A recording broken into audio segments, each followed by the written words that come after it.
Welcome back. Let's continue here now. Liz Truss is the new chief of the governing Conservative Party and is set to become the next British Prime Minister. Now, a short while ago, she was announced as the winner of a competitive race against party mate and former Finance Minister Rishi Sunak. Truss will move into Downing Street tomorrow. I, Sir Graham Brady, the returning officer for the Conservative and Unionist Party leadership election, declare that the total number of eligible voters was 172,437. The turnout in the election was 82.6%. The total number of votes rejected was 654. The total number of valid votes given to each candidate was as follows. Rishi Sunak, 60,399. Liz Truss, 81,326. Therefore, I give notice that Liz Truss is elected as the leader of the Conservative and Unionist Party. We'll come up on stage.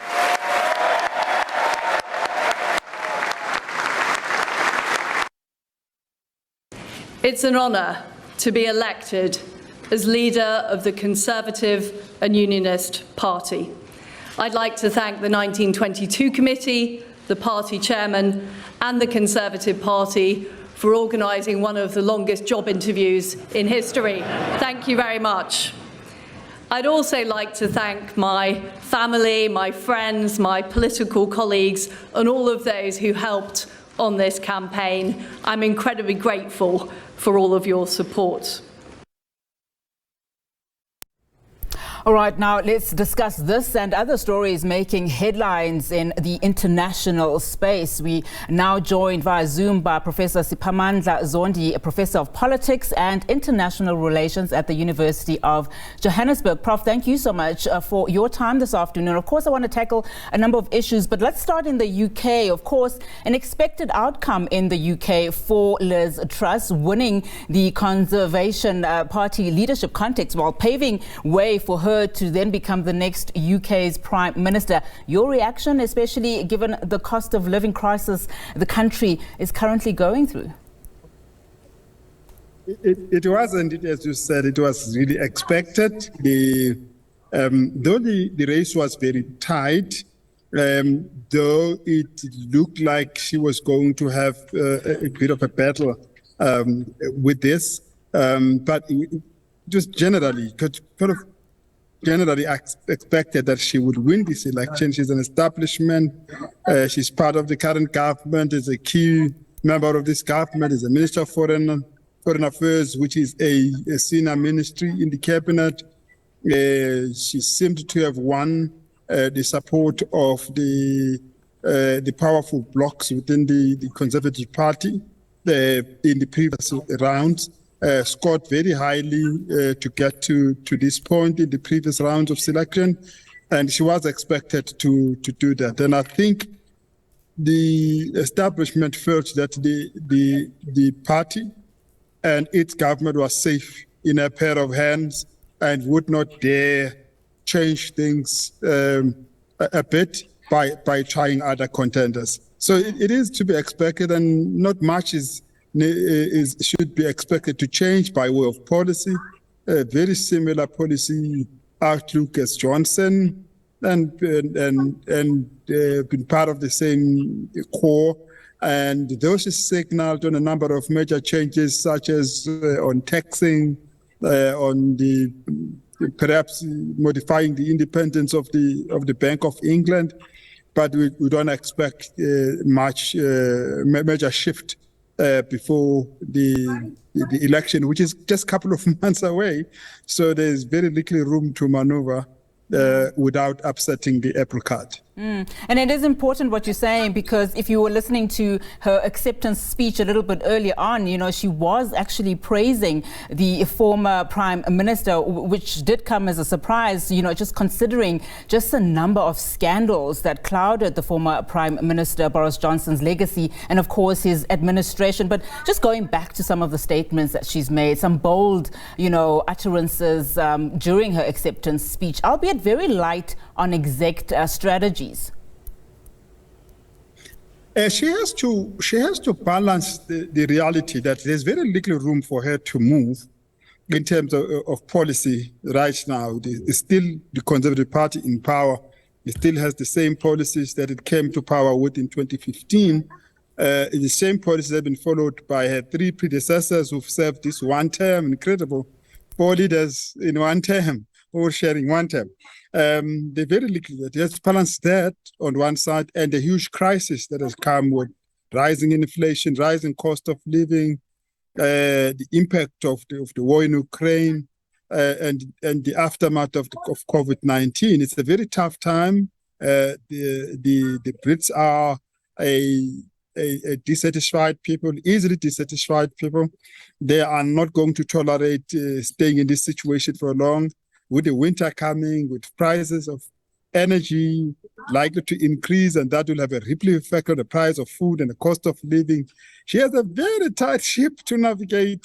And part of what politicians do when we're like that, one, is to cast themselves as part of the establishment. That is why she has to praise Johnson. Second, so that it doesn't alienate Johnson's supporters. The second thing that they usually do is to talk up change. So that it creates a sense of, it kind of buys us some time for people to expect this change, even if it does in the couple months, then she can then reason out of it and talk about the difficulties, the complexities she has to navigate and stuff like that. But really, we should all moderate expectations. It's going to be more of the same. No, not much difference is going to be made. I'm glad you answered that question about just how the British people will probably be watching this particular party very closely, just given the fact that the country is now desperate, for a leadership stability. And of course, the Conservation Party in itself, not doing so well in the polls, in the government polls with, the Labour Party currently toppling that. But let's move on now to another development that has taken place. Let's go now to Kenya. William Ruto just moments ago, addressing Kenyans.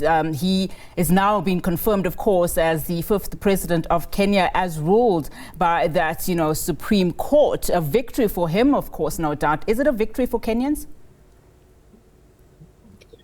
It is a victory for the political system in Kenya that there is finality, finally, in these hotly contested elections. And all of the last 3 elections in Kenya have been quite hotly contested, and it is good for the health of their political system that there is a sufficient energy within it to draw people in, make them participate, for people to watch government and expect what they need. And this election was pretty much that. It is also good that the system has checks and balances, and the judiciary has positioned itself as a sound check and a balance in this particular situation, because it has been an arbiter over this political dispute over who won the election.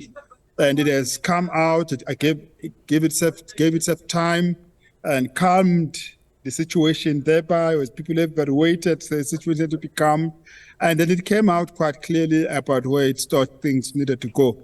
And it seems to me that it was generally accepted by many Kenyans. And lastly, it is sending us a very positive signal for the African continent that we need to strengthen these mechanisms for dispute resolution, for arbitration and all of that, so that we don't have external parties, external powers coming on the continent to try and take advantage of our disputes and stuff like that, in order to foster down our throat the leaders that they prefer under the rubric of what is called a regime change. All right, Prof, just before I let you go, of course, this does not signify good news for Raila Odinga, specifically as being one of those who challenged the elections, arguing that the electronic voting transmission system had been tampered with. Just your take on where to now for him? I think he has shown a lot of resilience in politics, and has shown that politics requires grit and requires commitment, it requires long endurance, and it's really shown that. And it also helped the Kenyans to have their leaders go through a very testing period for their election, because he is really a tough contestant to contest with. But it does seem that the whole system was really set to its disadvantage. He was never going to win it, it seems, given the power blocks that make up the system right now. And I think the advantage of incumbents on the part of William Ruto as the deputy president for a period of time, who was right by the former President Kenyatta closely, and perhaps might have won quite a bit of support from a very difficult so-called Kikuyu vote that neither of the parties could be entitled to, because neither of them come from the Kikuyu group. And what he has now is to show that it has been done. It probably would be given some prominent role somewhere, and I hope the African Union could give him something. Because Odinga has really shown that he can fight for a political goal that he has, but it has unfortunately not worked for him in terms of attaining the position. But he's attained a lot for Kenyan democracy, definitely. Prof, thank you so much for your time this afternoon. Really do appreciate it. Professor Siphamandla Zondi there, Professor of Politics and International Relations at the University of Johannesburg.